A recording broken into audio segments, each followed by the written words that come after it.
दोस्तों, आज हम चर्चा करने जा रहे हैं वैश्विक कारणों का चिंता का विषय बना स्वेज नहर। तो स्वेज नहर पर आज हम चर्चा कर रहे हैं। सबसे पहले जान लेते हैं कि आज ये चर्चा में क्यों बना हुआ है। 23 मार्च 2021 को बंद हुई स्वेज नहर को फिर से संचालन के योग्य बना दिया गया है। इस घटना से भारत सहित संपूर्ण विश्व प्रभावित है। सबसे पहले इसका परिचय का विषय जान लेते हैं। ताइवान की एवरग्रीन कंपनी द्वारा संचालित एवरगिवेन जहाज जो चीन से रोटरडम नीदरलैंड के लिए रवाना हुआ था, 23 मार्च 2021 को स्वेज नहर में पोर्ट टोफिक के पास फंस गया, जिससे इस मार्ग में संचालन बंद हो गया था। इस घटना के कारण भारत सहित संपूर्ण विश्व को व्यापारिक हानि का सामना करना पड़ा। यह जहाज जो लगभग 400 मीटर लंबा था, बहुत तीव्र वायु प्रवाह से प्रभावित होकर स्वेज नहर के दोनों तटों पर फंस गया। लगभग एक हफ्ते की कड़ी मेहनत के उपरांत जहाज को निकाला जा चुका है, परंतु इस घटना ने कई प्रश्नों को जन्म दिया है।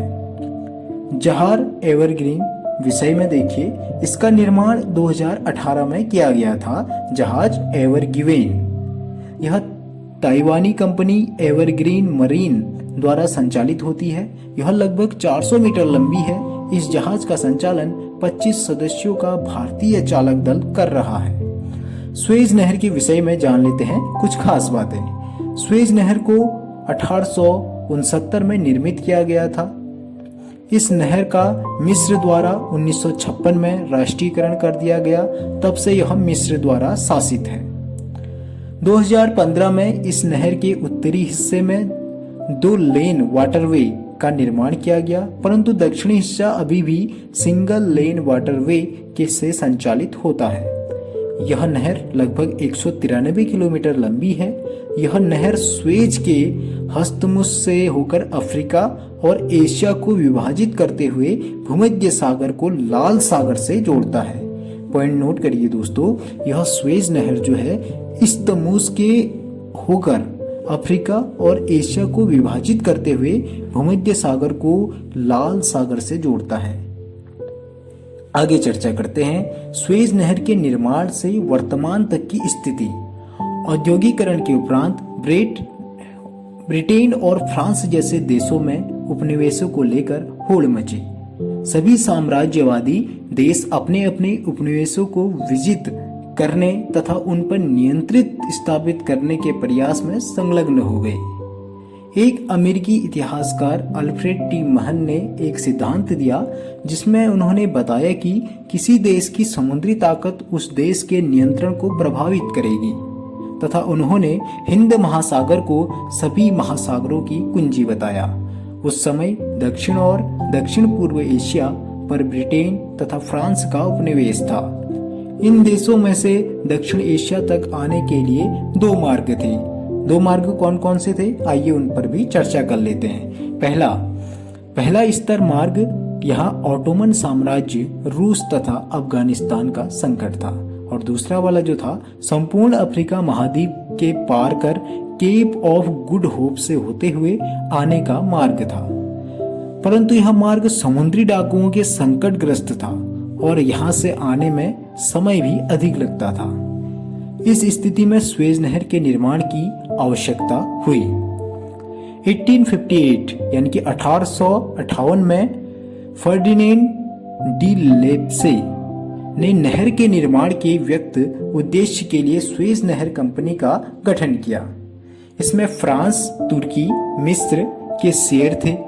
बाद में इस कंपनी के शेयर को ब्रिटेन द्वारा खरीद लिया गया।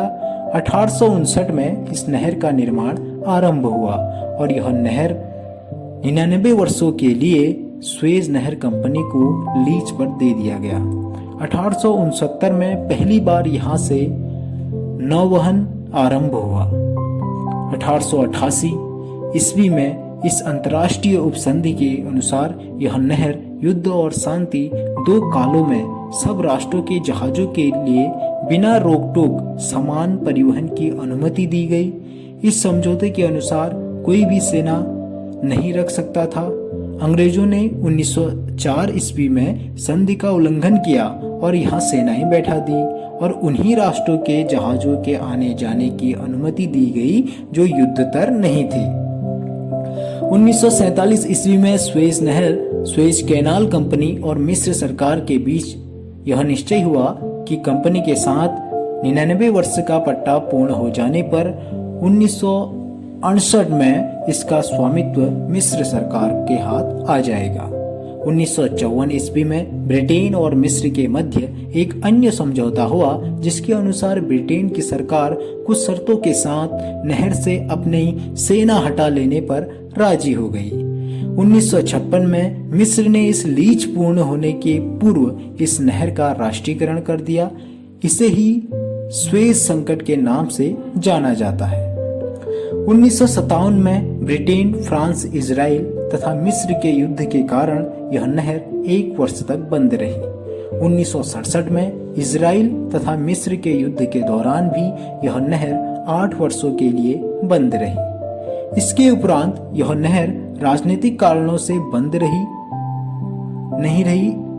2017 में एक जापानी कंटेनर तकनीकी कारणों के कारण यहाँ फंस गया था जो कि कुछ घंटों में ही संचालित हो गया था। अब जान लेते हैं स्वेज नहर का महत्व क्यों है। सबसे पहली बात, यहाँ से विश्व का लगभग 12% व्यापार होता है। स्वेज कैनाल अथॉरिटी के अनुसार 2020 में यहाँ से लगभग 19,000 जहाज, औसतन 52 जहाज प्रतिदिन गुजरे हैं। विश्व के संपूर्ण वस्तु व्यापार का 8वां भाग यहीं से गुजरता है। यह मिस्र की आय का महत्वपूर्ण स्रोत है। यहाँ होने वाले किसी भी संकट का असर एशिया, यूरोप तथा अमेरिका के व्यापार पर जरूर पड़ता है। इस घटना के वैश्विक प्रभाव क्या क्या है उन पर भी चर्चा कर लेते हैं। 7 दिनों में लगभग 350 जहाजों का आवागमन ठप हो गया था। एशिया तथा यूरोप के मध्य होने वाले व्यापार के लिए स्वेज नहर के अतिरिक्त कोई अन्य प्रभावशाली मार्ग न होने के कारण भारत, चीन, सिंगापुर, दक्षिण कोरिया, यूरोप तथा अमेरिका के व्यापार पर भी असर पड़ा। सप्लाई चेन के रुकने से फूल, फल, कृषिगत वस्तु के व्यापार को भारी नुकसान हुआ। ब्रंट ऑयल के वैश्विक कीमत में 3% की कमी देखने को मिली है। भारत का क्रूड ऑयल का आयात तथा पेट्रोलियम उत्पादों का निर्यात प्रभावित हुआ है। भारत की कृषि और समुद्री वस्तुओं का व्यापार भी प्रभावित हुआ था। भारत सहित संपूर्ण विश्व की बीमा उद्योग क्षतिपूर्ति की राशि देनी पड़ी। यूरोप में तेल की कीमत कुछ समय के लिए बढ़ सकती है। इस दौरान कई जहाजों ने अफ्रीका महाद्वीप पार करने का मार्ग चुना और उन्हें ईंधन का लगभग $26,000 प्रतिदिन का अतिरिक्त व्यय सहन करना पड़ा, जो वस्तुओं की कीमत को बढ़ा देगा। जहाज को निकालने के लिए क्या प्रयत्न किए गए? वहां से मड और सैंड को हटाया गया। सबसे पहले 14 टग बोट्स की सहायता से जहाज को खींचा गया। इसी समय उस क्षेत्र में आए एक उच्च ज्वार ने जहाज को उत्प्लावित करने की सहायता की। अब इस जहाज को ग्रेट बीटर लेक पर रोककर निरीक्षण किया जाएगा। भारत द्वारा इस संकट के प्रभावों से निदान के लिए क्या क्या प्रयास किए गए उन पर भी चर्चा करते हैं। भारत सरकार के वाणिज्य विभाग के लॉजिस्टिक क्षेत्र के सचिव की अध्यक्षता में एनडीजी शिपिंग, पोर्ट तथा जलमार्ग मंत्रालय, FIEO भारतीय निर्यात संगठन संघ, CSLA की नियुक्त बैठक में 4 सूत्रीय कार्यक्रम को लागू किया गया। इसके प्रमुख बिंदु निम्नलिखित हैं। सबसे पहला पॉइंट, माल भाड़ों की दर को स्थिर करने का प्रयास किया गया। दूसरा पॉइंट, FIEO MPEDA समुद्री उत्पाद निर्यात विकास प्राधिकरण तथा APEDA कृषि एवं प्रसंस्कृत खाद्य उत्पाद निर्यात विकास प्राधिकरण, एक साथ खराब होने तथा न खराब होने वाली वस्तुओं को पृथक करेंगे। तीसरा पॉइंट देखिए, रुकावट खत्म होने के उपरांत कई बंदरगाहों मुंद्रा, हजीरा जहां दबाव बढ़ने की आशंका है, उन बंदरगाहों का क्षमता विकास किया जाएगा। फोर्थ पॉइंट, नए मार्गों की खोज की जाएगी। और इसके निष्कर्ष पर हम ध्यान देते हैं कि इन सारी घटनाओं का क्या असर पड़ा असल में। यद्यपि यह संकट एक सप्ताह में समाप्त हो गया तथा इस संकट के प्रभाव भी कुछ दिनों में संतुलित हो जाएंगे, परंतु इस संकट के कई मूलभूत प्रश्नों को जन्म दिया है जिस पर संपूर्ण विश्व को ध्यान देना आवश्यक है। कहीं न कहीं क्षमता बढ़ने के कारण जहाजों की आकृति में लगातार हो रही वृद्धि ने सुएज नहर की क्षमता वृद्धि की आवश्यकता को दिखाया है। जिस प्रकार 2015 में सुएज के उत्तरी हिस्से में 2 लेन वाटरवे का निर्माण किया गया, उसी प्रकार दक्षिणी भाग को भी विकसित करने की आवश्यकता है। इसके साथ ही साथ अन्य व्यापारिक मार्गों की खोज करना भी आवश्यक है। अब इतिहास से हम कुछ प्रश्न लें, ठीक है। ओके दोस्तों, ये थी सुएज नहर की विषय पर चर्चा। आई होप आपको इससे सही जानकारी और सटीक गाइडेंस मिला होगा। यदि आप हमारे चैनल पर नए हैं तो चैनल को सब्सक्राइब करें। You crack to UPSC and I will start to write strategy. Okay, तो आप जल्दी से हमारे चैनल को सब्सक्राइब करें और साथ में बेल आइकन जरूर दबाएं हमारे लेटेस्ट अपडेट्स के लिए।